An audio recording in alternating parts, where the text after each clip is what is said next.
بسم اللہ الرحمن الرحیم۔ محترم سامعین و ناظرین، السلام علیکم ورحمۃ اللہ وبرکاتہ۔ امید ہے آپ اللہ تعالیٰ کے فضل و کرم سے خیریت سے ہوں گے۔ اللہ تعالیٰ آپ کو، آپ کے اہل خانہ کو ہمیشہ اپنے حفظ و امان میں رکھے، آمین۔ راہ ہدایت و نجات کے سلسلے کا ولاگ دینی مسائل پیش کرنے جا رہا ہوں۔ جن دوستوں نے ابھی تک یوٹیوب چینل کو سبسکرائب نہیں کیا، ان سے گزارش ہے کہ وہ سبسکرائب کر کے بیل آئیکن کو ضرور پریس کر دیں۔ نیز اگر مناسب سمجھیں تو دوستوں سے بھی شیئر کر لیں تاکہ وہ بھی اس کار خیر اور کار ثواب عمل میں اپنا حصہ پا سکیں، اور آپ کو بھی اس کا ضرور اجر ملے گا انشاءاللہ، دوہرا اجر ملے گا۔ تو شروع کرتے ہیں دینی مسائل۔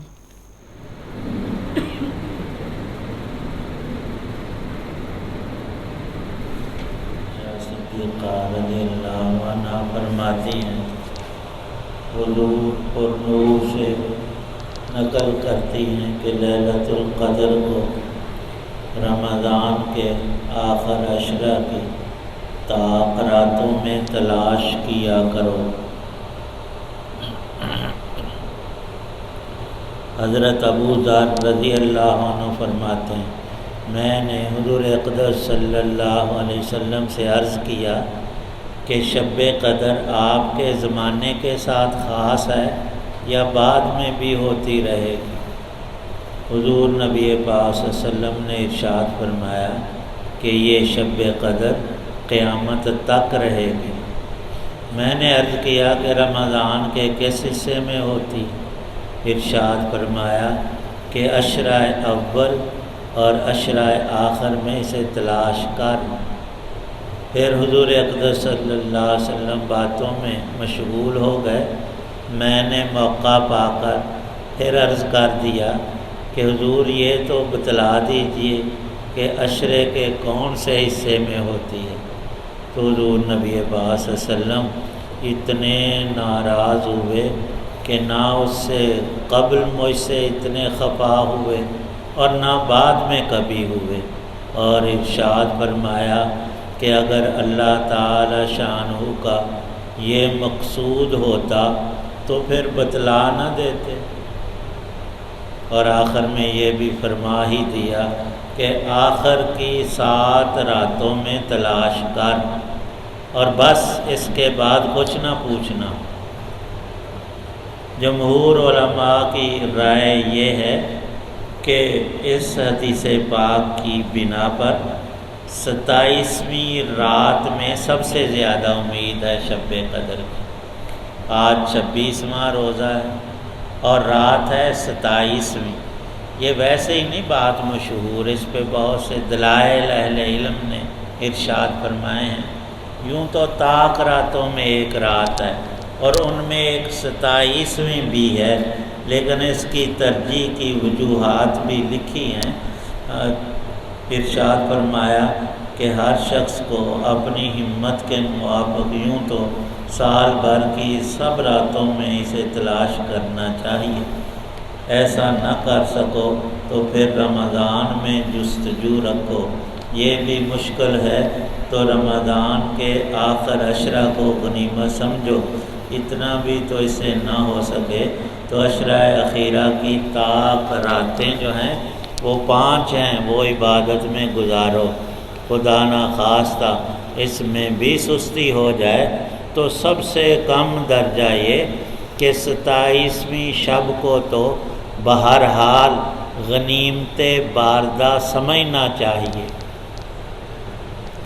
اللہ تعالی شانہ کا کس قدر بڑا انعام ہے کہ کسی بھی دینی کام میں اگر کوشش کی جائے اور بالفرض کامیابی نہ بھی ہو تو کوشش پر بھی اجر اور ثواب عطا فرما دیتے۔ حضرت ابن عباس رضی اللہ عنہما فرماتے ہیں، جو رئیس المفسرین ہیں، فرمایا کہ میں نے شب قدر معلوم کرنے کے لیے طاق اعداد میں غور کیا، 21 سے 29 تک۔ تو فرماتے ہیں کہ مجھے 7 کا عدد زیادہ موزوں نظر آیا۔ کیوں؟ فرماتے ہیں کہ 7 کے عدد میں اللہ نے آسمان 7 پیدا کیے اور زمینیں بھی 7، دریا بھی 7، صفا اور مروہ کے درمیان 7 مرتبہ سعی کے چکر ہیں، کعبہ شریف کا طواف بھی اللہ نے 7 ہی مرتبہ رکھا ہے، اور حج میں جو سنگریزے مارے جاتے ہیں وہ پتھریاں، کنکر، چوٹے، شیطانوں کو، جمرات کو، تو وہ بھی 7 ہی عدد رکھا ہے۔ آدمی کی تخلیق بھی 7 اعضاء سے ہوئی ہے۔ انسان فرمایا کہ انسان کے چہرے میں، اس کے سر میں 7 سوراخ اللہ نے رکھے ہیں، 2 کان، 2 نتنے، 2 آنکھیں، 1 منہ۔ رحم کی حالتیں بھی 7 ہیں، قرآن پاک کی قراتیں بھی 7 ہیں۔ جب ہم سجدہ کرتے ہیں تو سجدے میں 7 اعضاء زمین پر ٹکاتے ہیں۔ فرمایا قرآن میں نے دیکھا کہ دوزخ کے دروازے اللہ نے 7 ذکر کیے، اور دوزخ کے نام بھی قرآن میں 7 آئے، دوزخ کے طبقے بھی 7 ارشاد فرمائے۔ اصحاب کہف کی تعداد 7 تھی۔ قوم عاد پر جو آندھی چلتی رہی وہ 7 راتیں مسلسل اور 8 دن۔ یوسف علیہ السلام 7 سال تک جیل خانے میں رہے تھے، اور یوسف علیہ السلام کے زمانے کے بادشاہ نے جو خواب دیکھا اس میں گائیوں کی تعداد 7 تھی، اور 7 سال کا قحط اور پھر 7 سال کی فراخی اور کشادگی تھی۔ 5 وقت کی ہم جو نماز پڑھتے ہیں اس میں فرض رکھتے 17 ہی ہیں، اس میں بھی 7 کا ذکر آ گیا۔ حج کے بعد 7 روزوں کا ذکر اللہ نے قرآن میں فرمایا ہے۔ نسب کی روح سے 7 قسم کی عورتوں سے نکاح کرنا حق تعالی شانہ نے حرام ٹھہرایا ہے۔ حضور نبی پاک صلی اللہ علیہ وسلم کا ارشاد پاک حدیث پاک میں موجود ہے، کتا برتن میں منہ ڈال جائے 7 مرتبہ اسے دھوو، پہلی مرتبہ مٹی سے اور 6 دفعہ پانی سے۔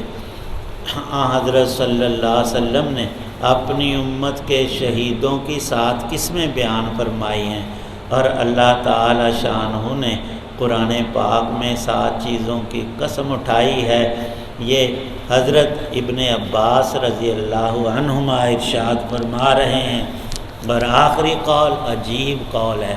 فرمایا میں نے غور کیا سورۃ القدر میں، جس میں لیلۃ القدر ہے، کہ سلام ہی حتی مطلع الفجر، آخری آیت ہے۔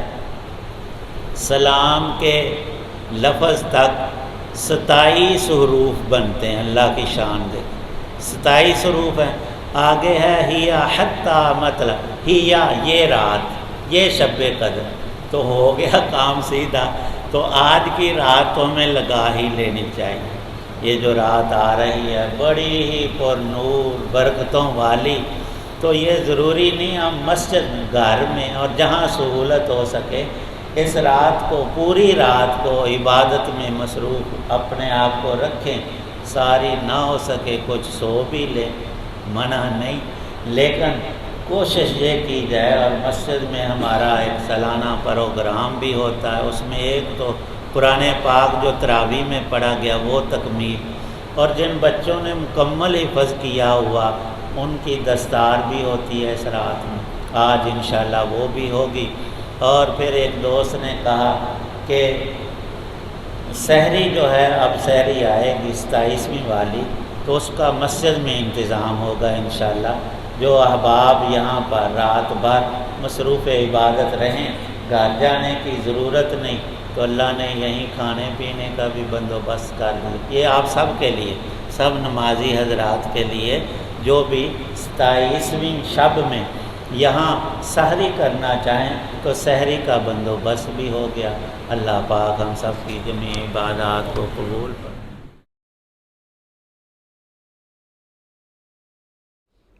یہ تھا آج کا راہ ہدایت و نجات کے سلسلے کا ولاگ دینی مسائل، جس میں آج جناب قاری حافظ مولانا محمد اقبال صاحب خطیب جامعہ مسجد نگینہ انصاریہ شہورہ نے لیلۃ القدر کے فضائل کے بارے میں بیان کیا۔